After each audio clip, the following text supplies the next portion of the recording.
The letter arrived on a Tuesday afternoon, and I knew immediately it was from the HOA because of that ridiculous gold-embossed return address label they insisted on using, as if they were some prestigious law firm instead of a bunch of bored retirees with too much time on their hands. I set down my coffee mug on the kitchen counter of my newly purchased Victorian-era home in Portsmouth, New Hampshire, and tore open the envelope. The words that greeted me made my blood pressure spike instantly. Dear Mr. Carter Ingram, it has come to our attention that you have installed unauthorized storm windows on your property at 847 Maplewood Avenue. Per Section 4.7 of the Riverside Heights Community Guidelines, all exterior modifications must receive prior approval from the Architectural Review Committee. You are hereby ordered to remove said storm windows within 14 days or face daily fines of $100. I read it twice, then a third time, certain I must be misunderstanding something. The storm windows in question were not new additions. They had been there when I bought the house 6 months ago. More importantly, they were required by the Portsmouth Historic District Commission because my home was a registered historic property built in 1887. The irony was not lost on me. I had spent 3 months working with the Historic District Commission to ensure every single detail of my home's exterior restoration met their exacting standards. The storm windows were custom-made reproductions of the original design, complete with historically accurate wood frames and wavy glass that cost me nearly $15,000. They were essential for protecting the original windows underneath while maintaining the home's historic character. I grabbed my phone and dialed the HOA office number printed at the bottom of the letter. A chirpy voice answered on the third ring.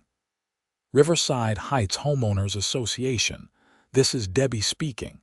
How may I help you today? Hi, Debbie. This is Carter Ingram at 847 Maplewood. I just received a letter about my storm windows, and there seems to be a significant misunderstanding. Oh yes, Mr. Ingram, let me pull up your file. I heard the clicking of keyboard keys. Ah, here we are.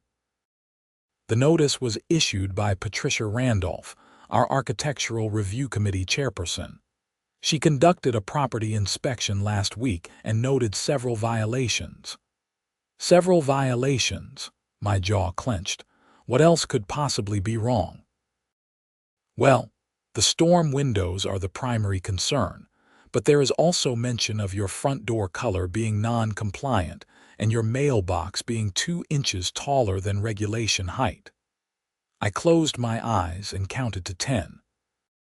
The front door was painted in historically accurate Williamsburg blue, as approved by the Historic District Commission. The mailbox was an antique brass post box that had been with the house since 1920. Debbie, my house is on the National Register of Historic Places. Everything you just mentioned is required by the Portsmouth Historic District Commission. I have all the documentation. There was a pause. I understand your concern, Mr. Ingram, but HOA regulations supersede any other requirements.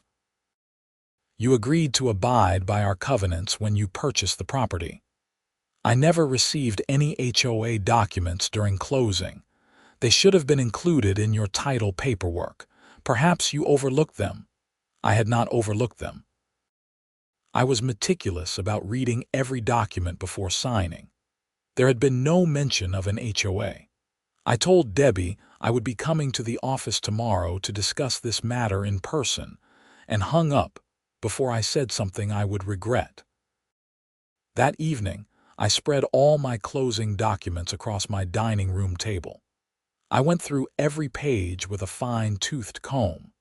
Finally, buried in a stack of miscellaneous addendums, I found a single page titled Riverside Heights Community Association Membership. It was dated 2 weeks before my closing, and appeared to have been added to the packet at the last minute. The signature at the bottom was supposedly mine, but I had no memory of signing it, and frankly, it looked nothing like my actual signature. I took a photo of the document and several examples of my real signature, then emailed them to my real estate attorney, Marcus Chen, with a detailed explanation of the situation. He called me within an hour. "Carter, that signature is definitely not yours. I have your signatures on file from the closing. This is either a clerical error or something more concerning. Do not pay any fines or remove those windows. I will draft a response to the HOA and request a meeting." The next morning, I drove to the HOA office, which was located in a small commercial plaza on the outskirts of the Riverside Heights neighborhood. The office was exactly what I expected: sterile, corporate, with motivational posters about community values plastered on the walls. A woman in her late 50s sat behind the reception desk, her blonde hair styled in a perfect bob. Her name tag identified her as Patricia Randolph. Of course, she worked here too. She was not just the committee chair, but apparently also ran the day-to-day operations. "Mr. Ingram," she said coolly when I introduced myself. "I expected you might stop by. Mrs. Randolph, there has been a significant misunderstanding. My home is a registered historic property, and everything you mentioned in your letter is required by law to maintain its historic designation." She folded her hands on her desk and gave me a smile that did not reach her eyes. "Mr. Ingram, I understand you may not be familiar with how HOAs operate, but our guidelines are very clear. We maintain aesthetic consistency throughout the neighborhood. Your storm windows are unsightly and detract from the modern, cohesive appearance we have worked hard to establish." Modern and cohesive. Mrs. Randolph, my house was built in 1887. It is literally the oldest residential structure in this neighborhood. The storm windows are historically accurate reproductions. Nevertheless, they violate our guidelines. The HOA was established 3 years ago when the neighborhood was redeveloped, and all properties must comply, regardless of age. I pulled out my phone and showed her photos of the documentation from the Historic District Commission. "These windows are legally required. If I remove them, I will lose my historic designation and face penalties from the city." Patricia barely glanced at my phone. "That is between you and the city, Mr. Ingram. Our guidelines are separate and binding. The clock on your 14-day deadline started Monday. I never signed your HOA agreement." Her expression tightened. "All residents in Riverside Heights are automatically enrolled in the HOA. It is a condition of property ownership in this development. This is not a development. These are historic homes that existed long before your HOA. The neighborhood was incorporated into an HOA district 3 years ago. Previous owners agreed to the terms." The previous owner of my home was a 92-year-old woman who had lived there for 60 years. Did she agree to this? Patricia stood up, her pleasantness evaporating entirely. "Mr. Ingram, I do not appreciate your confrontational tone. The notice stands. Remove the windows or face daily fines. Good day." I left the office fuming and immediately called Marcus. "This is harassment," I told him. "And that HOA agreement signature is definitely forged. Can we take legal action?" "Absolutely," Marcus said. "But first, let me send a cease and desist letter and demand they provide proof of your legitimate enrollment in the HOA. In the meantime, I want you to file a complaint with the Portsmouth Historic District Commission. They need to know the HOA is attempting to force you to violate historic preservation laws." I followed his advice. The Historic District Commission was located in Portsmouth City Hall, a beautiful brick building downtown. I met with the director, a sharp woman in her 40s named Alina Michaels. She listened to my story with increasing concern, taking notes as I spoke. When I finished, she sat back in her chair and shook her head. "Mr. Ingram, this is not the first time we have had issues with the Riverside Heights HOA. They have been a thorn in our side since their formation. The problem is they seem to believe their authority supersedes municipal historic preservation ordinances, which it absolutely does not. So what can I do? First, ignore their demands completely. You are legally obligated to maintain those storm windows. If you remove them, you will be in violation of city code and subject to penalties far more severe than HOA fines. Second, I will draft a letter to the HOA informing them that any attempt to force compliance with their guidelines in regard to your property constitutes interference with historic preservation laws. Third, I would suggest you contact other historic homeowners in the Riverside Heights area. I suspect you are not the only one dealing with this. That evening, I walked through my neighborhood, really looking at the other historic homes for the first time since moving in. There were at least a dozen properties that appeared to predate the 1950s, all showing signs of careful restoration work. I started knocking on doors. The first two homes I visited were newer constructions, their owners friendly but unhelpful. The third house was a stunning Second Empire Victorian from 1892. An elderly man named George Sullivan answered the door, his face lighting up when I explained why I was there. "Finally," he said, ushering me inside. "Someone else willing to fight these tyrants. Come in, come in. You need to hear what they have put me through." George's living room was filled with antiques and period furnishings. He brought me tea and launched into his story. "I have lived here for 38 years, he said. "Bought this house when it was practically falling down and spent decades restoring it. Then 3 years ago, Patricia Randolph and her cronies formed this HOA without proper notice to half the neighborhood. Suddenly, I am receiving violation notices for everything. My carriage house is too old-fashioned. My fence is the wrong style. They even tried to make me paint my house beige. Beige. This is a Second Empire Victorian. It is supposed to be colorful." "Did you fight them?" I tried. "Hired a lawyer and everything. But the legal fees started piling up and I am on a fixed income. Eventually, I had to compromise on a few things just to make them go away. I regret it every day.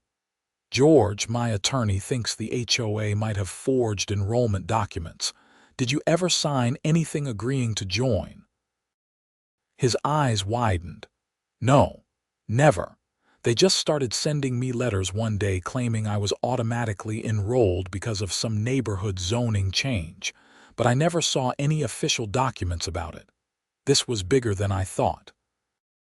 Over the next week, I visited every historic home in the neighborhood. I found 8 other owners who had been harassed by Patricia and the HOA, all with similar stories. None of them remembered signing HOA agreements. All of them had been pressured to make changes that compromised their home's historic integrity.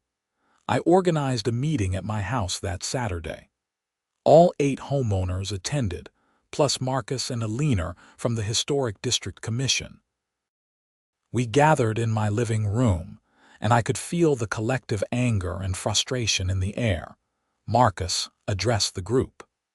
"From what I have reviewed, the HOA's formation 3 years ago appears to have been legally questionable. They claim they conducted proper notification and enrollment procedures, but none of you received adequate notice or signed legitimate agreements. Additionally, their attempts to override municipal historic preservation ordinances is illegal. I believe we have grounds for a class action lawsuit." Alina added, "The city is prepared to support you. We cannot have an HOA undermining decades of historic preservation work. I have spoken with the city attorney, and they are willing to file an amicus brief supporting your case. A woman named Judith Martinez, who owned a gorgeous colonial revival from 1910, raised her hand. What about the people who already made changes because of HOA pressure? Can they undo them? In many cases, yes, Alina said. If historic features were altered or removed, we can work with you on restoration plans. The city has grants available for historic property owners. We spent the next 2 hours planning our strategy. Marcus would file the class action lawsuit challenging the HOA's legal authority. Alina would issue a formal cease and desist order to the HOA regarding historic properties. We would also file a complaint with the New Hampshire Attorney General's office regarding the potentially forged HOA documents. The 14-day deadline Patricia had given me came and went. On day 15, I received another letter informing me that I was now being fined $100 per day. I forwarded it to Marcus and continued about my life. A week later, Patricia showed up at my door in person. It was a cold Saturday morning in November, and I was enjoying my coffee when the doorbell rang. She stood on my porch wearing a puffy white coat and holding a tablet computer. "Mr. Ingram, I am here to conduct a follow-up inspection of your property." "You are not welcome on my property, Mrs. Randolph. As HOA president, I have the right to inspect all properties in the community." "No, you do not, and you know it. My attorney has already sent you a cease and desist letter. Leave now or I will call the police for trespassing." Her face flushed red. "You are in violation of community standards. Your fines now total $2,100. If you do not pay, we will place a lien on your property. Go ahead and try. I look forward to seeing you in court." She opened her mouth to respond, but I closed the door in her face. Through the window, I watched her stomp back to her silver BMW and speed away. 2 days later, Marcus called with news. "Carter, you are not going to believe this.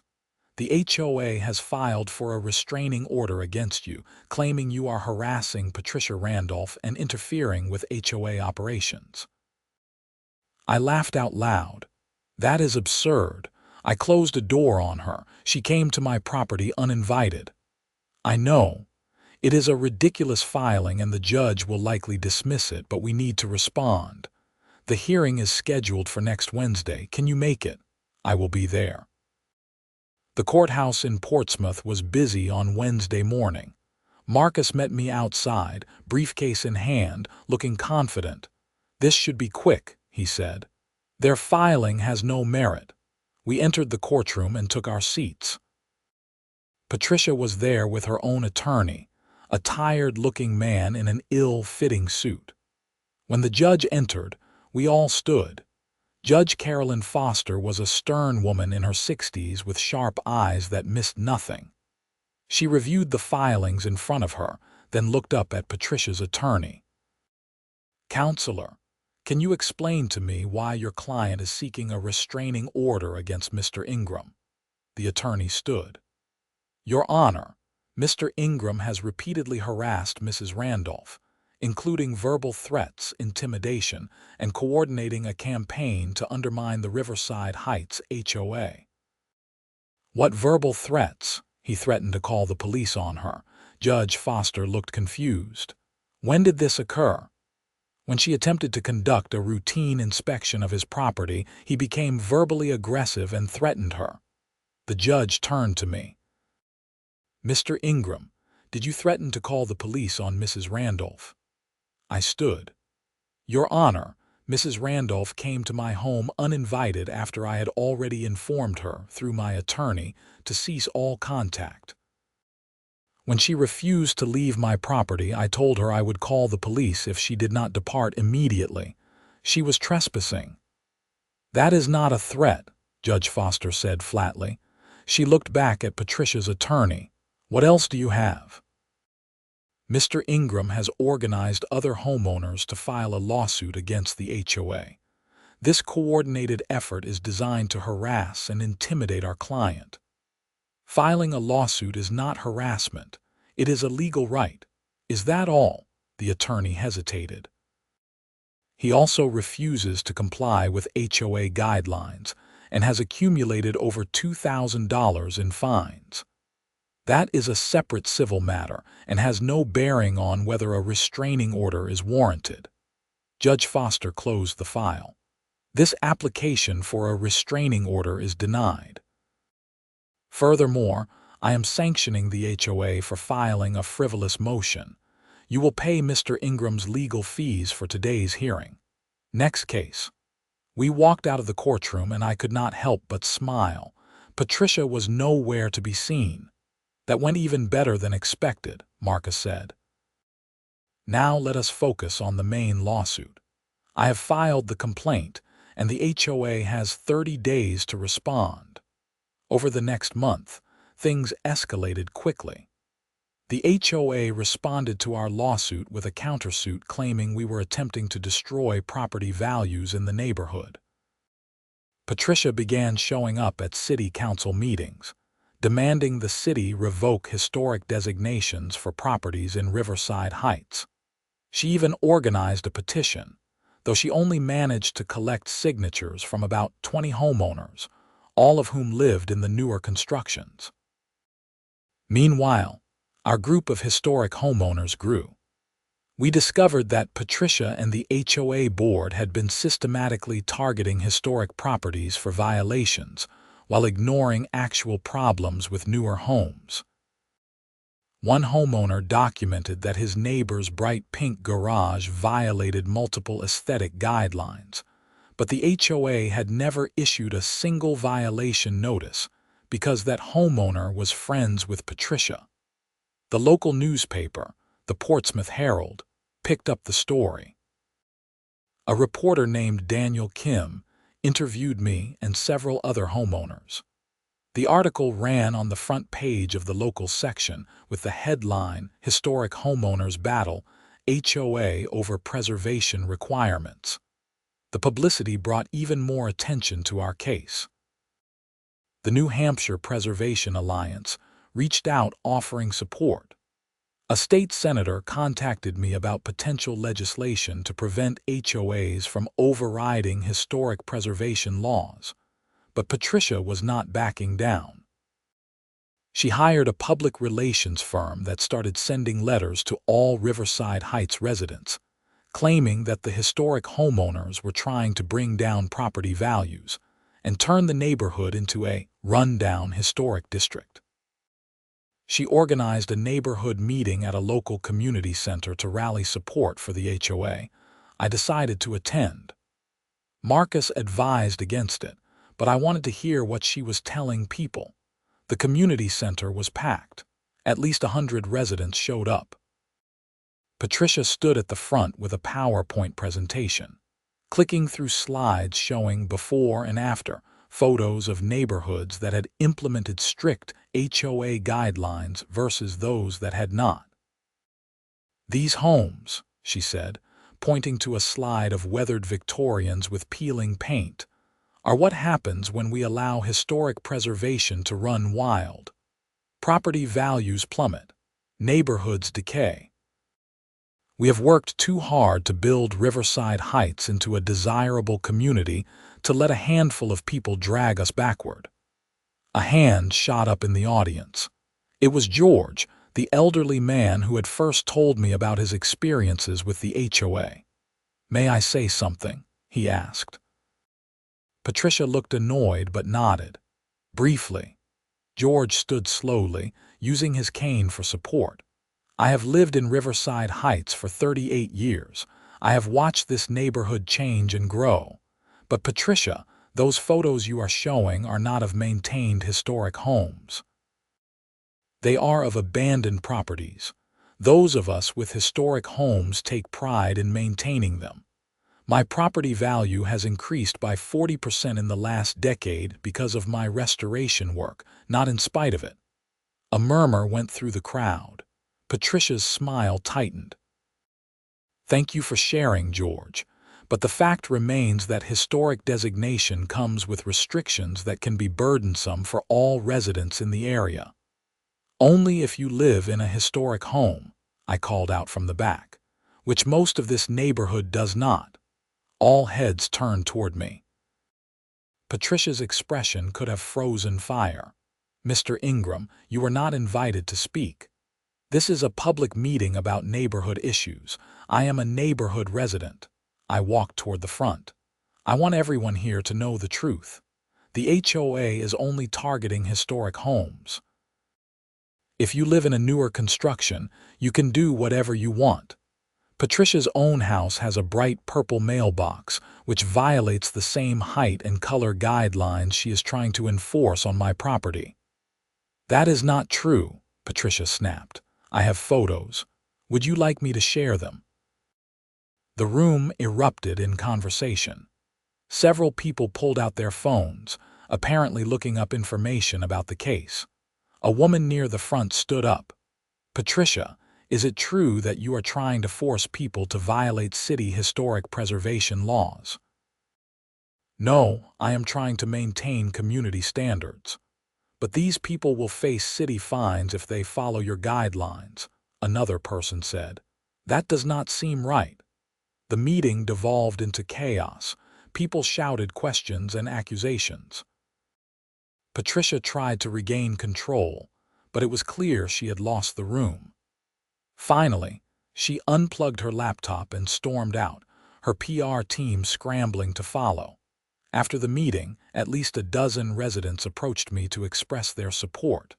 Many had no idea what the HOA had been doing. Several offered to testify on our behalf if needed. The legal case moved forward through the winter. Depositions were conducted. Documents were subpoenaed. The more we uncovered, the worse it looked for the HOA. Marcus discovered that Patricia had personally profited from HOA fines. She had set up a management company that received a percentage of all collected fines, creating a financial incentive for her to issue as many violations as possible. Even more damning, the signature verification expert Marcus hired confirmed that at least 15 HOA enrollment documents had been forged, including mine. In January, the New Hampshire Attorney General's office launched a formal investigation into the HOA's practices. 2 investigators showed up at the HOA office with boxes and computers, leaving with armloads of documents. Patricia's attorney withdrew from the case, citing ethical concerns. The remaining HOA board members, realizing how serious the situation had become, attempted to distance themselves from Patricia. 3 of them resigned. By February, the walls were closing in. The Attorney General filed criminal charges against Patricia for fraud and forgery. The HOA, now operating with a skeleton board, offered to settle our lawsuit for a full dismissal of all fines, acknowledgement of wrongdoing, and dissolution of all architectural guidelines affecting historic properties. Marcus advised me to accept. "This is a complete victory. You get everything you wanted." But I was not satisfied. What about the forged documents? What about the harassment and the illegal fines she collected? "The criminal case will handle that. Your civil case has achieved its goals." I discussed it with the other homeowners. We all agreed that we had fought for principle, not just personal victory. We wanted to ensure this could not happen to others. We accepted the settlement, but added one condition. The HOA must publicly acknowledge their wrongdoing in a letter to all residents and in a notice published in the Portsmouth Herald. The HOA agreed. The settlement was finalized in March. The letter to residents was everything I hoped for. It detailed the illegal practices, acknowledged the forged enrollment documents, and apologized for the harassment of historic homeowners.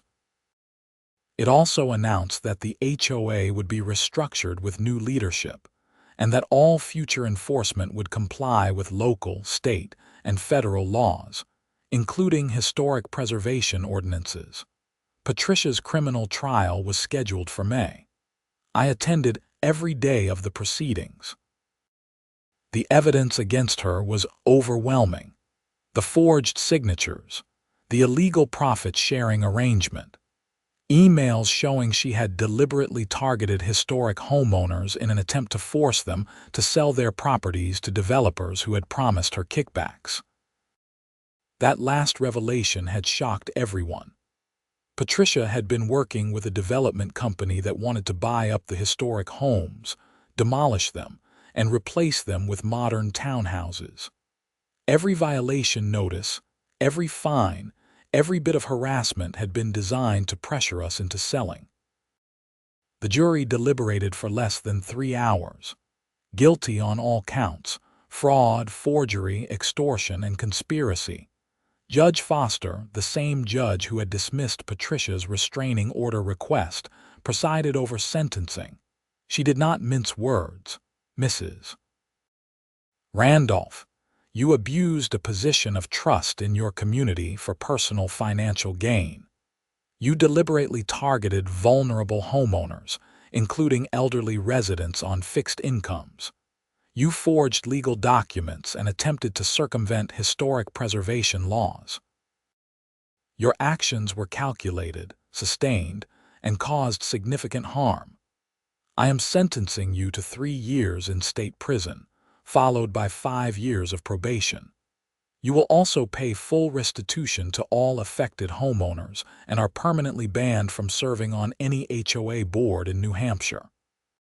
Patricia's face crumpled. Her new attorney made a motion for appeal, but I knew it would go nowhere. The evidence was too strong, the conviction too clean. I walked out of the courthouse into the bright May sunshine. Marcus was waiting on the steps. "It is over," he said. "You can finally enjoy your home in peace." And I did. The summer was glorious. My storm windows performed perfectly, protecting the original antique glass beneath while keeping my heating costs manageable. The Historic District Commission honored our group of homeowners at a special ceremony, recognizing our efforts to protect Portsmouth's architectural heritage. George invited everyone over for a garden party in July. His yard was spectacular, filled with period-appropriate plantings and vintage garden furniture. We sat under the shade of his ancient oak tree, sipping lemonade and swapping stories about our experiences. "You know what the best part is," Judith said, raising her glass. "We can finally focus on what matters, maintaining these beautiful homes and being good neighbors." "Hear, hear," George said. The Riverside Heights HOA still existed, but under new management, it became what an HOA should be: a helpful organization that coordinated neighborhood events, maintained common areas, and addressed legitimate concerns without overreaching. The new board president was a reasonable man named Tom who owned one of the 1950s ranches. His first act was to repeal all the architectural guidelines that had been used to harass homeowners. I settled into a peaceful routine. I continued restoring my home, working with a leaner at the Historic District Commission to ensure every detail was period appropriate. I replaced the ancient electrical system, repaired the pocket doors, and refinished the original hardwood floors. Every weekend brought a new project, and I loved every minute of it. In September, I was working in my front garden when a couple stopped on the sidewalk to admire the house. "This is beautiful," the woman said. "We are thinking about buying in the neighborhood. Is it a good place to live?" I smiled and set down my trowel. "It is a wonderful place to live. Great community, respectful HOA, and the city really supports historic preservation. Are you interested in historic homes?" "We are," the man said. "We have been looking for a Victorian to restore. There is actually one for sale 2 streets over. Built in 1895, needs some work, but it has great bones. And let me tell you, the Historic District Commission is fantastic to work with. They really help you navigate the restoration process. We chatted for a few more minutes, and I gave them Alina's contact information at the commission. As they walked away, I felt a sense of satisfaction. This was what a real community looked like. People helping people, respecting history and each other. That evening, I sat on my front porch watching the sunset paint the sky in shades of orange and pink. My storm windows gleamed in the fading light, their wavy antique glass creating subtle distortions that reminded me of the craftsmanship of another era. I thought about everything that had happened over the past year. The stress, the legal battles, the confrontations. It had been exhausting and expensive, but ultimately worth it. We had not just protected our own homes, but set a precedent that would help other historic homeowners facing similar situations. My phone buzzed with a text from Marcus. Just got word that Patricia's appeal was denied. It is officially over. I replied with a simple thank you for everything, and set the phone aside. The next morning, I was up early to meet with a contractor about repairing the carriage house in my backyard. It was a small building, original to the property, that had been used to store a horse and buggy back in the 1800s. I planned to convert it into a workshop while maintaining its historic character. As the contractor and I discussed the project, a car pulled up and Alina from the Historic District Commission stepped out. "Carter, I hope I am not interrupting," she said. "Not at all. What brings you by? I wanted to give you this in person." She handed me a framed certificate. "The New Hampshire Preservation Alliance is giving you their Citizen Advocate Award for your efforts to protect historic properties. The ceremony is next month in Concord." I was genuinely touched. "Alina, I was not the only one fighting. George, Judith, everyone contributed. And they are all receiving recognition too. But you organized everyone and kept the momentum going when it would have been easier to give up. That matters." After she left, I hung the certificate in my office, next to my letter of designation from the National Register of Historic Places. Looking at them side by side, I felt a renewed sense of purpose. These old homes were not just buildings. They were connections to the past, physical evidence of the craftsmanship and values of earlier generations. Protecting them was important work. October brought cooler weather and the first hints of autumn color. The neighborhood organized a historic homes tour, and I volunteered to open my house to visitors.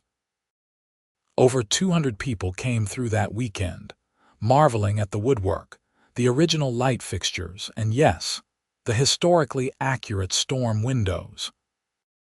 One visitor, a young woman who introduced herself as an architecture student, spent nearly an hour examining the windows and asking detailed questions about the restoration process. "This is exactly the kind of preservation work we study in school," she said. "But it is so much better seeing it in person. Would you mind if I included your home in my thesis project? I would be honored."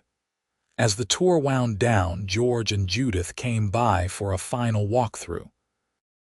"You have done an incredible job with this place," George said, running his hand along the carved newel post at the base of the stairs. "Martha would be so pleased." Martha had been the previous owner, the 92-year-old woman who had lived here for 6 decades. She had passed away just weeks after selling me the house. Her daughter had told me that Martha had been heartbroken to leave but could no longer manage the stairs and maintenance. "I think of her often," I said. "I try to honor what she loved about this place." "You are," Judith said. "And you are creating new history too. Someday, people will talk about how you saved these homes from being destroyed." That night, I gave myself a tour of my own home, really seeing it as visitors had that day. The late Victorian craftsmanship was evident in every detail. The carved ceiling medallions, the stained glass transom windows, the built-in corner cabinets in the dining room. The storm windows I had fought so hard to keep were doing their job perfectly, visible from the inside as a subtle second layer that protected the irreplaceable original glass. I poured myself a bourbon and sat in my favorite chair in the living room. The house creaked and settled around me, those small noises that old homes make as they adjust to changing temperatures. I had grown to love those sounds. They were the house breathing, living, continuing its story. November brought an unexpected development. The development company that had been working with Patricia filed for bankruptcy. A forensic audit revealed that the entire company had been a shell corporation designed to defraud investors while buying up property below market value through intimidation tactics. Federal prosecutors took over the case, and several executives were indicted. It turned out our little neighborhood battle had uncovered a much larger fraud scheme operating across multiple states. The FBI contacted me for an interview, wanting to understand how the scheme had worked at the local level. The agent who interviewed me, a serious woman named Special Agent Torres, seemed impressed by the documentation we had gathered. "Mr. Ingram, the evidence you and your neighbors collected was instrumental in building the federal case. The emails, financial records, and timeline you established helped us connect Patricia Randolph to the larger conspiracy. We have identified at least 40 other communities across New England where similar schemes were attempted. Will the other homeowners get justice too? We are working on it. Many of the cases are complicated by different state laws, but your success here has provided a roadmap for how to fight back." After she left, I called Marcus to fill him in. "Carter, you realize you have become something of an accidental activist," he said with a laugh. "I am getting calls from homeowners in 3 different states asking for advice on fighting their HOAs. Maybe I should write a guide. Maybe you should. I actually considered it. That winter, as snow blanketed Portsmouth and my storm windows proved their worth by keeping the cold at bay, I started writing down everything I had learned. Not just the legal strategies, but the importance of community organizing, documentation, and refusing to be intimidated. By spring, I had a 100-page document that covered everything from identifying forged HOA documents to working with historic preservation offices. I sent it to several homeowner advocacy groups, and to my surprise, it started circulating widely. A small publisher even reached out about turning it into a proper book. In April, I attended Patricia's parole hearing. She had served 1 year of her sentence and was eligible for early release based on good behavior. I was not there to oppose her release. I actually supported it. She had lost everything: her reputation, her house, her freedom. Continuing to punish her seemed pointless, but I did want to speak about the impact of her actions. "Your Honor," I said when given the opportunity, "Patricia Randolph's actions caused real harm to real people. Elderly homeowners on fixed incomes paid thousands in illegal fines.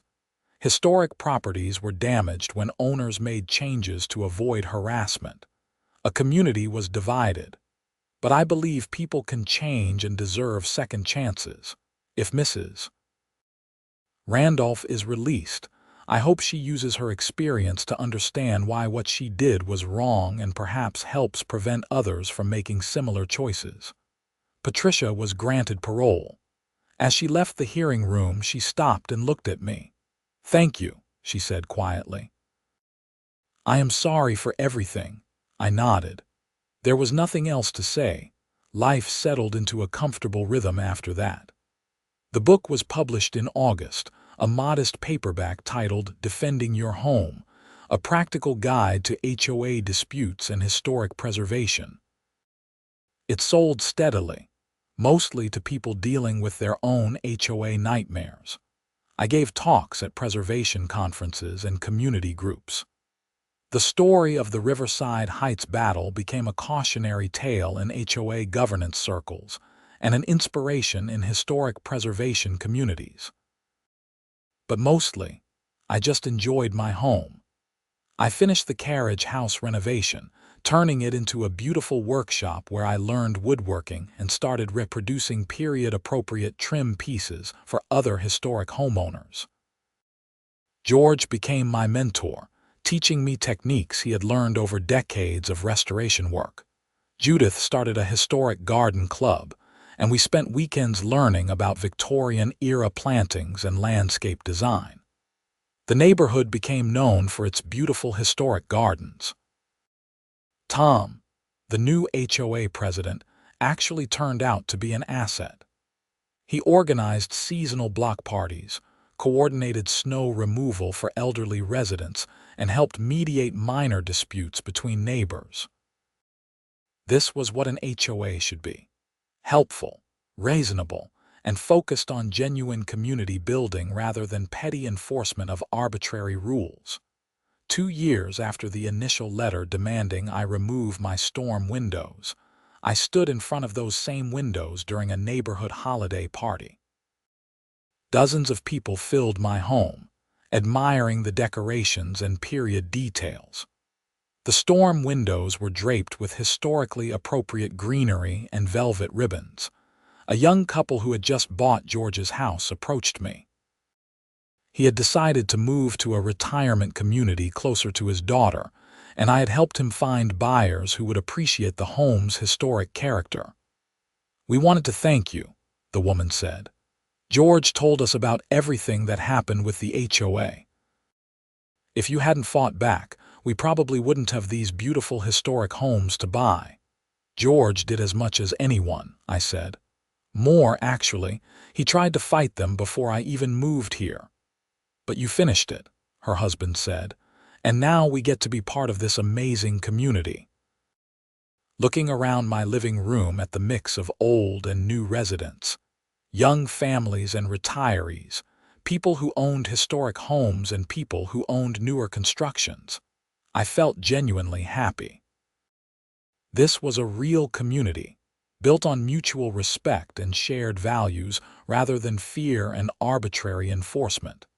The fight had been worth it, not just for my storm windows, though I remained deeply fond of them, and the skilled craftsmanship they represented, but for proving that ordinary people could stand up to abusive authority, that communities could organize around shared principles, and that historic preservation mattered. As the party wound down and guests departed into the snowy evening, I stood on my front porch watching them go. The storm windows behind me glowed with warm light from inside. Through their wavy antique glass, everything looked slightly softer, slightly dreamlike, as if the house itself was smiling. I thought about Martha, the woman who had lived here for 60 years before me. I hoped she would be proud of what I had done to protect her beloved home. I thought about all the craftsmen who had built this house in 1887, their skills and care evident in every joint and detail. I was just the latest steward, one link in a chain stretching backward through time and forward into an unknown future. Someday, decades from now, someone else would own this house. They would stand on this porch, look at these storm windows, and maybe wonder about the person who had fought to preserve them. I hoped they would understand that some things are worth fighting for, not because they are easy or convenient, but because they connect us to something larger than ourselves. I went back inside, locked the door, and turned off the lights one by one. The house settled around me with its familiar creaks and sighs. I climbed the stairs to bed, running my hand along the smooth banister worn by generations of hands before mine. My storm windows stood guard through the night, protecting the irreplaceable glass beneath, just as they had been designed to do over a century ago. They would still be there tomorrow and the day after that, and for many years to come. Not because an HOA allowed them, but because they were right, necessary, and part of the home's historic character. And that, in the end, was all that mattered. The house was preserved. The community was healed. Justice had been served. I could finally rest easy, knowing my home was safe and would continue telling its story to future generations. The fight was over, and we had won,